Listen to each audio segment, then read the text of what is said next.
Shalom. First and foremost, I want to give all praises, honor, and glory to Yahweh Bahashim, Yahweh Shai Bahashim Rakakwadash. Double honors to the apostles and elders of Great Millstone. Peace and blessings to the hopeful elect, to the Akim doing the work in truth and sincerity, as well as a few Akwat that listen and learn. This is Brother Shawar with another lesson through the spirit and power of Yahweh Bahashim, Yahweh Shai. And just recently there was a situation on, I just kind of want to bring some balance to it in the spirit, through the scriptures, Yahweh Ratazah, because there was a famous Instagram couple, Kristy and Desmond Scott. They've recently divorced. They've been a famous Instagram couple for I think it was 11 or 12 years. And situation came out, whatever, where apparently, and when you see their videos, she's the woman is pretty much leading the relationship in a way. She's kind of the main character in a sense, and he's just supporting. And they've built a lot of money off it, whatever. They have 2 kids and all that. So infidelity was the reason for cheating, or Salakia was the reason for the divorce, right? Him cheating, quote unquote. And I want to play these clips about it first that I saw on Instagram, and just bring edification through it, because a lot of edification can come out through this, and just balance, because if you know the Bible, us in the know and the truth, we understand the reality of what marriage is supposed to be, how it's supposed to be done, and the times we're in and how it's being done now. But the people of the world clearly don't have understanding of this, and we've been led astray, we've been taught wrong on how to go about these things, and it's become a business and a weapon against the man, especially the Israelite man, the so-called Negro, Latino, Native American man, right? But it's all men at this point, and a woman sometimes as well. But it's really to benefit, more than likely or more times than not, is benefiting the woman. But let's let these clips play, and then we'll get some scriptures, and Lord willing, the edification will be brought out.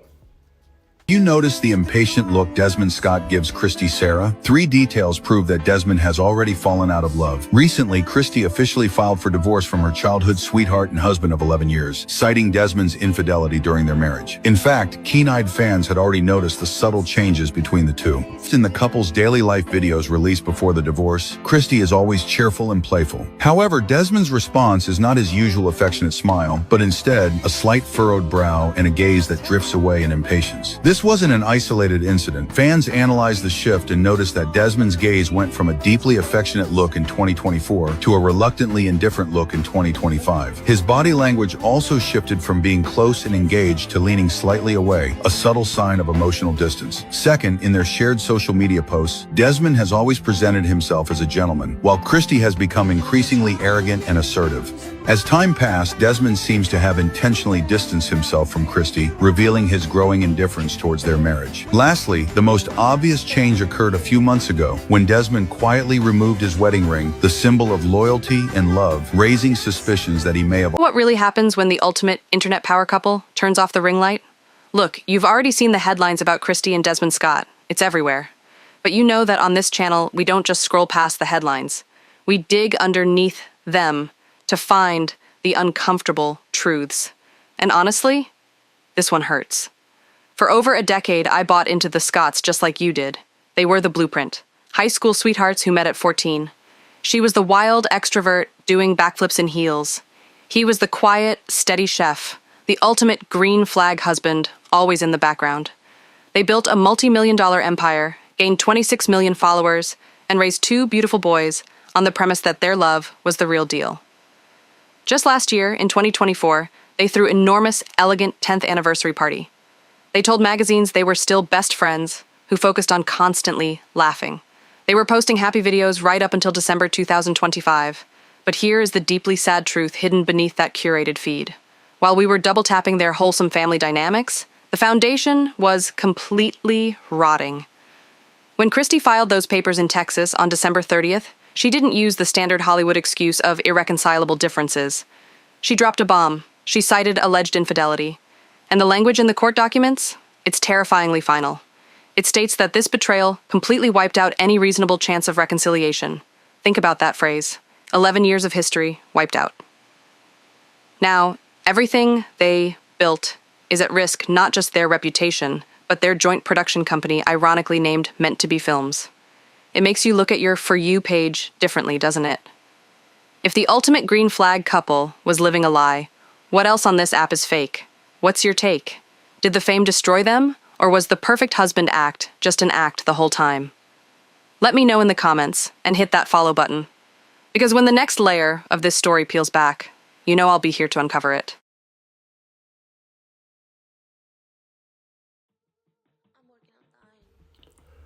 All right, so we see, the situation, the basis of the situation. There's obviously details and stuff we don't know, and the details don't really matter per se, because this is, about bringing edification and showing you how this world is pretty much adverse to the Lord. And everyone thinks that what we've been taught is the right way, when the way the Lord created things to be, is far from what we see in front of us today. And people really believe it. You read all these comments. I was going through some of the comments on the videos, and of course a lot of women, condemning this man for quote unquote cheating. And some people were saying, she was probably driving him crazy, and he was probably tired of, doing this internet BS for however long, whatever. But let's get some scripts, man, and get into it, because point blank and off the rip, the structure of a relationship and the ideologies of relationships today is just off. The Lord never intended monogamy to be the end all be all. Right? This is an Edomite social construct that he's put in place to pretty much, for multiple reasons, to keep down the Israelite man, cause confusion between men and women, and I believe also to control population as well. So let's get this in Psalms 82:5. It reads, "They know not, neither will they understand. They walk on in darkness. All the foundations of the earth are out of course." Right, so all the foundations of the earth, meaning the order of the earth and how it's supposed to be, is out of course. And why is that? Because who is ruling? The wicked. Job 9:24, Esau, Edom, the so-called white man. They've taken all the natural orders of the earth and just perverted them and turned them out to benefit their greed and their wicked ideas and whatnot. No, it's not just this. It's the food. It's how we live. It's how we pretty much just work to die. Everyone's everyone's basically on a hamster wheel. We're all just slaves to keep up the elites, to keep up their wealth and their control. And that's coming in a greater way with the MOTB, but that's another lesson for another day. But nonetheless, they've created this idea of monogamy for the peons, for the slaves, because these high level politicians and the elites, they don't do monogamy. And that's come out, dude. That's public information. And even on a lower level, even rich Israelite men or rich men in general, a lot of them don't even move like that either. Right? And there's some women who are just okay with it, but even on that level, there's women who try and reject it, because this is what they've been taught. They've been enchanted to believe that they're supposed to be with one man, or that one man is just supposed to be with them, Salakia, and that's it. No, the Lord created men, especially the Israelite men, to be polygamous. That's just how it is. That's the nature of a man. And the first thing people are going to say is, oh, they just want to, it's just about pleasure. It's not just about pleasure. It's about family. It's about order. It's about nation building. And this is the way the Heavenly Father set it up. You go back and read, the 12 tribes of Israel came out of 4 different women. Right? And again, we're in captivity. I got to say this now, because a lot of people will take things out of, they'll just take it and run with it and be simple. But we're in a time where, you should be smart. This isn't the time to just try and have as many wives as you can or whatever. I mean, every brother is different. Move how you want to move. You know, whatever works for you through the Spirit. But, you know what I mean? I'm not just saying go out here and try and live like we're in the ancient world. But I am saying this is how it's supposed to be. And there's a balance with this, you know what I mean? There's understanding and obviously knowing the situation. So let's get this in 1 Corinthians 11 and 8. And this is something as well that has been completely neglected with these ideologies Esau's been pushing, especially feminism, right? So this is 1 Corinthians 11 and 8. It reads, "For the man is not of the woman, but the woman of the man. Neither was the man created for the woman, but the woman for the man," right? So even this whole dynamic of this relationship, not to say behind closed doors, it wasn't like that. You know, like I said, we don't know details, but let's say it's not based off what we can perceive, because that's a lot of that's a reality in a lot of cases, right? The woman isn't supposed to be leading anything. Esau has created a society where women have too much power, you know. That's not even to say, you know, women can't make no type of good decisions, or they can't, you know, it's a different world. They've created the world that way, so fend for yourself. But a woman is supposed to be in her role, which is holding down the husband and protecting the kids and holding down the household. And you shouldn't have to be doing heavy lifting, basically. And women look at that as a bad thing when, no, the Lord didn't give you the capacity to do heavy lifting and have all these, you know, this much on your plate like a man. That's just how he created it. And that's fine. That's completely fine. But they look at it as a bad thing because this is how they've been conditioned to think because of who? Esau, Edom, the so-called white man. This has pushed these ideologies on all women. And people want to act like monogamy has always been here. This is a relatively new thing in the earth. It's actually a very new thing in the earth. The concept of monogamy is really, and you know, this is new, and everyone wants to act like this is always how it's been and this is how it should be, right? And the man is always at fault for pretty much exercising, you know, especially the Israelite man, his God-given right. Right? The man isn't supposed to. He's supposed to be free and still responsible. I'm not saying, again, just do whatever. We're in a situation where a lot of women is trash out here anyway. But man is supposed to have free reign to be sovereign and to build and to have as many wives as he can handle, however many he desires, and to have a big family and to help nation build in that way and to have resources and all that. This is how a man is supposed to operate, but we can't do this in this setup because we're in captivity as Israelites, right? Esau got our people mentally gone, messed up, believing in a whole bunch of BS, confused, and you know, with their crafty counsel, you know, we're bound to, you know, we're bound to these different contracts and laws and policies that we can't get around. Right? So let's hold on, I got some scripts lined up. I don't want to make this too long, but let's get this in Romans, the 7th chapter, dealing with pretty much dealing with divorce. And because even the divorce itself, right? You know, you're not supposed to just break up. This is the thing of today. You know, men and women are just breaking up left and right. And this is how this is a big way women start racking up these bodies. Because you're not supposed to, scripture tells us you're not supposed to make a whore out of the daughters of Zion, out of your own woman. You're not supposed to just go around just popping all these women and then not dealing with them. Because that's not what I'm saying either. There's a responsibility that comes with the act of sex. So this is not just about that. Right? But when you're dealing with marriage, you're not supposed to just be breaking up unions like that. You're supposed to make it work, and it's supposed to stay together, unless the man dies, or he really just, you know, it's an extreme situation and he really just feels the need to put her away. And even in that case, she's not supposed to get with another man until he dies. That's the law, right? But let's get this in Romans 7, and starting at the top, it reads, "Know ye not, brethren, for I speak to them that know the law, how the law have dominion over a man as long as he liveth. For the woman which have an husband is bound by the law to her husband, so long as he liveth. But if the husband be dead, she is loose from the law of her husband," right?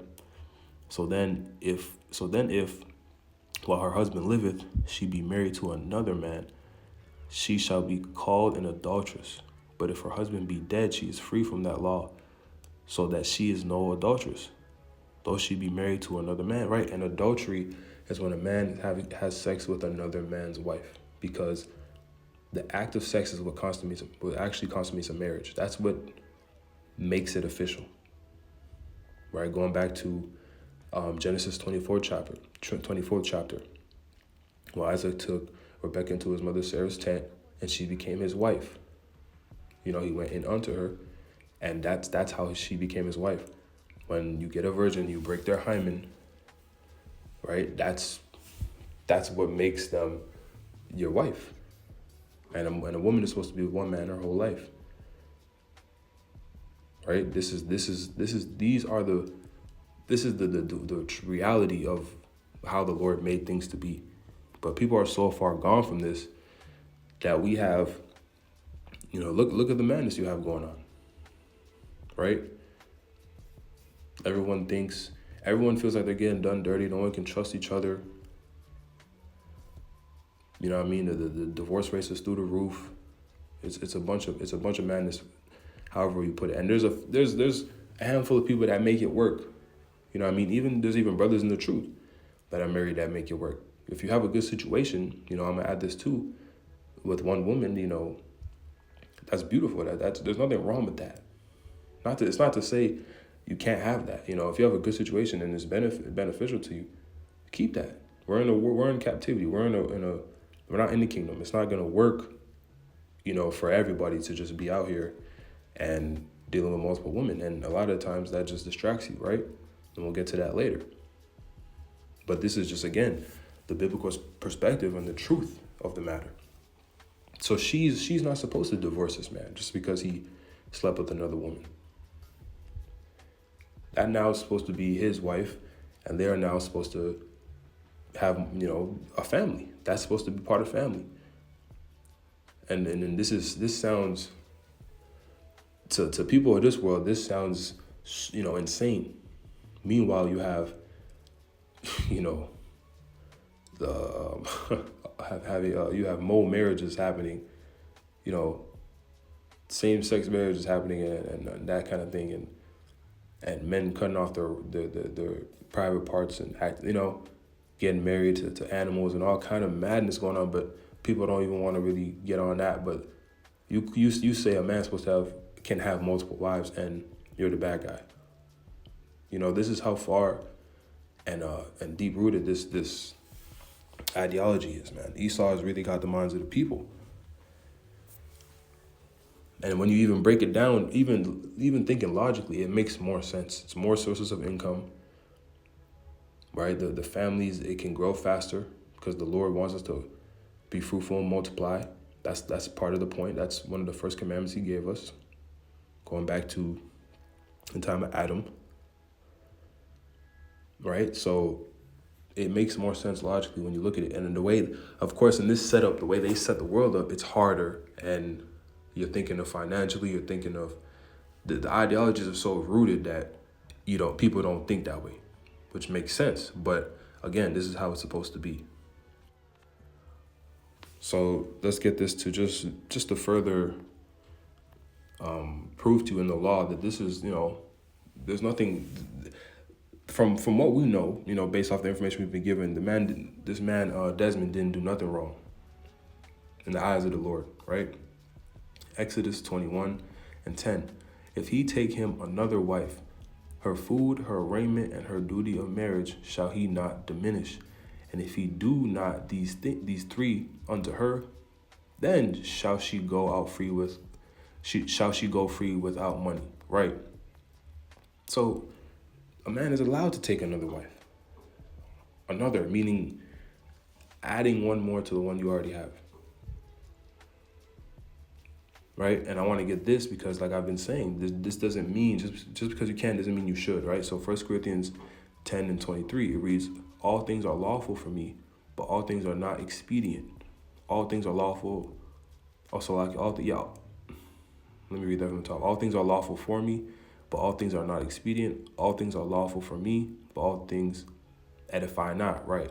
So it's not wise in this time to try to push, the biblical customs, Israelite customs, in this world. It's because, again, the truth, one, is for the small sanctuary. It's for a small group of people who, are coming back, the remnant that's coming back to the Lord.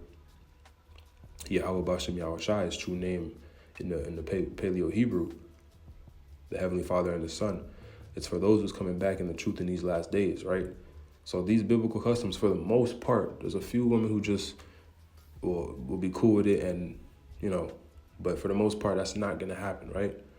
And Isaiah 4:1 is about to take place as well, when 7 women shall take hold of one man, because of the destruction and calamity that's going to go on there, and the society is going to be apocalyptic, so they're going to be looking for protection, and all these ideologies are going to go out the window.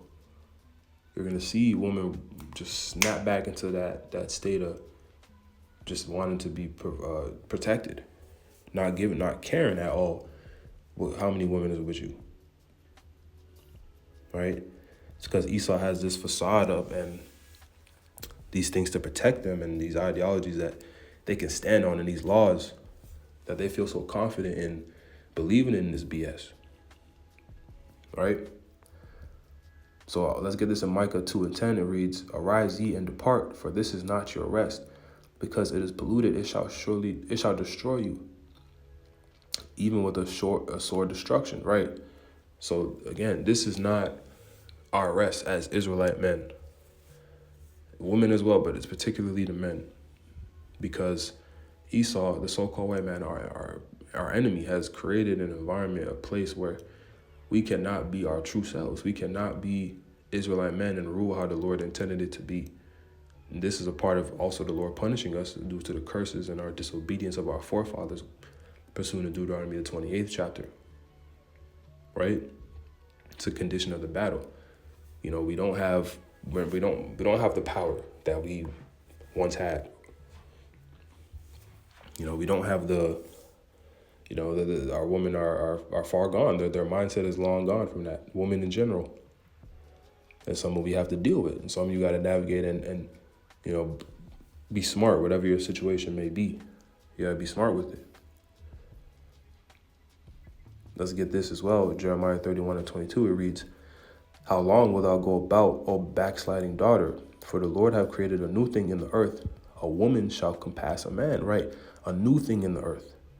Like I said, these concepts and this whole thing of monogamy and feminism, whatever, these are new things in the earth. These are not the things, this is not the way the Lord intended things to be. And this is why we're seeing the example of how not to do things so we can understand how to do things. We're experiencing and living the wickedness so we can appreciate and understand the righteousness and why it's necessary. Right? Because divorce has destroyed so many men, because now it's become a system where women are incentivized to break it because 9 times out of 10 are getting the benefits from it. Getting married on this side is scary. If you have a situation, again, that makes sense for you, cool. But it looks like it doesn't even make sense, to be honest, for especially a brother that knows the truth. But, to each their own. It's all everyone's situation is different, but this is what Esau's created. He's used the word marriage and pretty much just, it's a business. The marriage is just a front. Because as a man, you have no leverage, basically. And this is a natural thing. Like it's crazy because it's a natural urge we get since we're from when we start becoming a young man. From 8, 9, 10, 11, 12, It's natural, and it's not. It doesn't mean be reckless, and it should be harnessed and controlled, and you should be raised properly with this mentality, because there's a lot of ways you can be wicked with it, and it can destroy you as well, right? That happens a lot as well, but nonetheless, of course, being within the confines of the law, like, this is natural. You as a man, you could feel. They make you feel like the worst person on the earth, a scum of the earth, for a natural feeling you get, a natural urge that really is righteous in a sense. And especially as an Israelite man, it's your God-given right. Right? But we're the ones who's demonized for it. We're the bad guys for doing that. But this is the curses, man. This is the duality of our situation. It's the reality of, that's what I should say. It's the reality of our situation and how the Lord has it, and this is hell, right? As the scriptures tell us. So let's get a few more scripts and we'll close it out. So this is 1 Corinthians, let's go back in 1 Corinthians 7th chapter, starting at the 10th verse, and it reads, "And unto the married I command, yet not, but the Lord, let not the wife depart from her husband.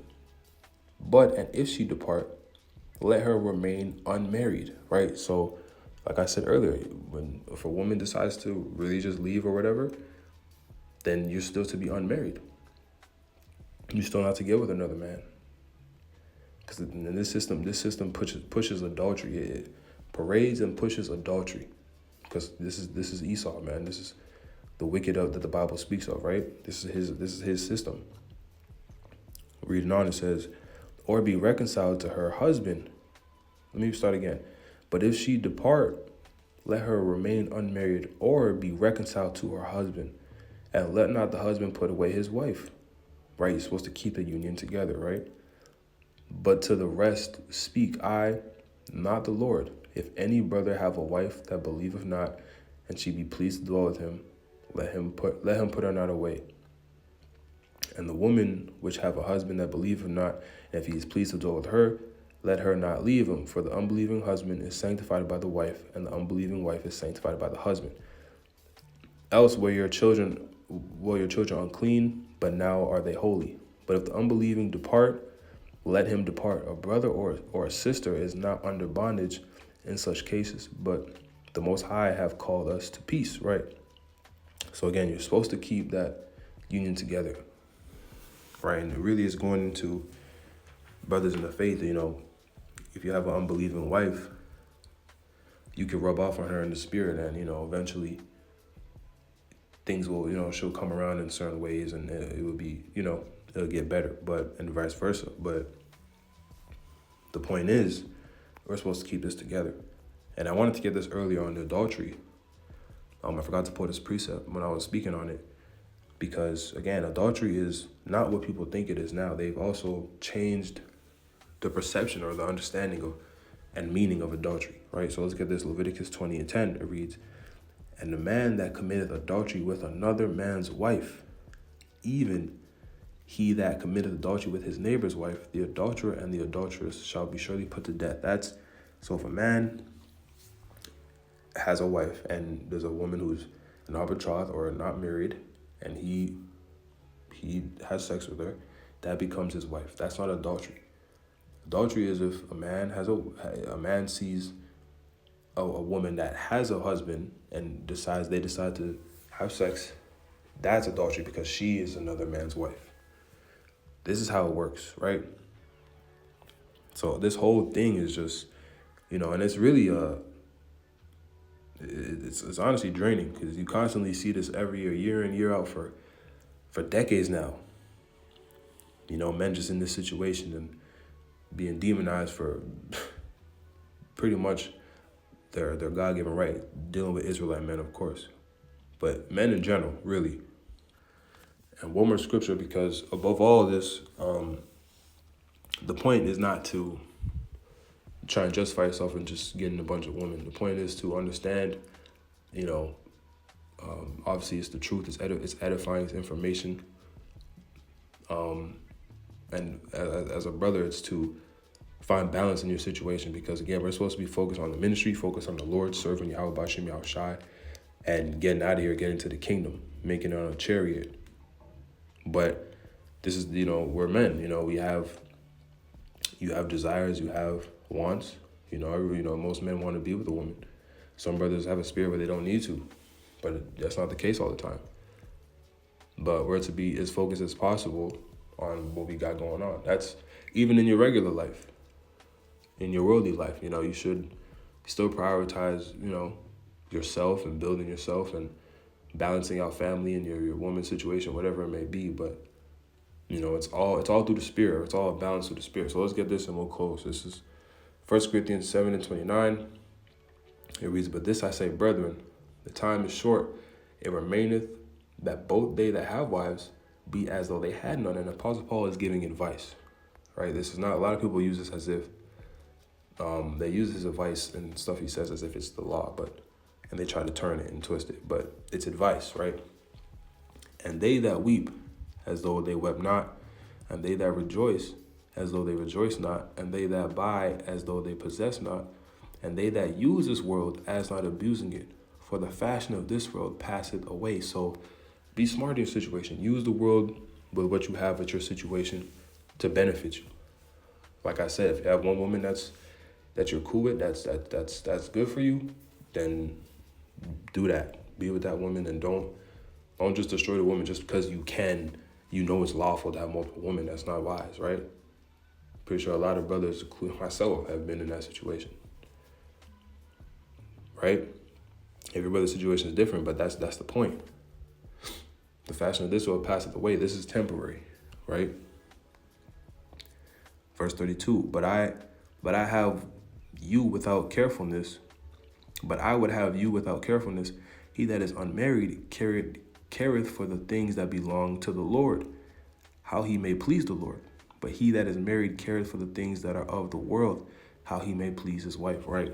And that's why you have to balance yourself and pray, really. Pray to the Lord for the balance and the faith and to do the right thing. Because women will drain you. Women will take away from you.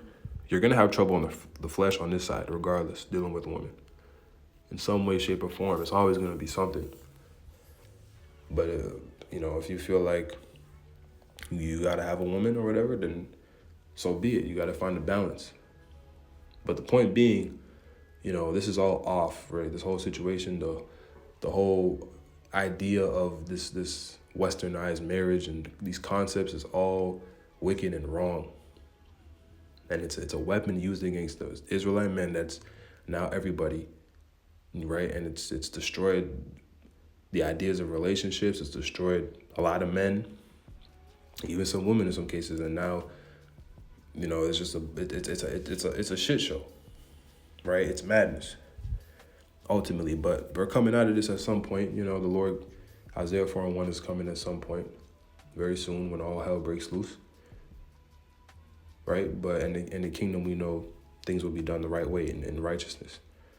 But until then, apply wisdom, be smart, and do what benefits you in serving. Whatever is going to benefit your path in serving Yahweh Bashim Yahushai is what you should do, right? So, Lord willing, this was edifying and uplifting. I want to give all praises, honor, and glory to Yahweh Bashim Yahushai, Bashim Rakakwadash, Shalom, Kwam Yasharala, and the Bible Ball.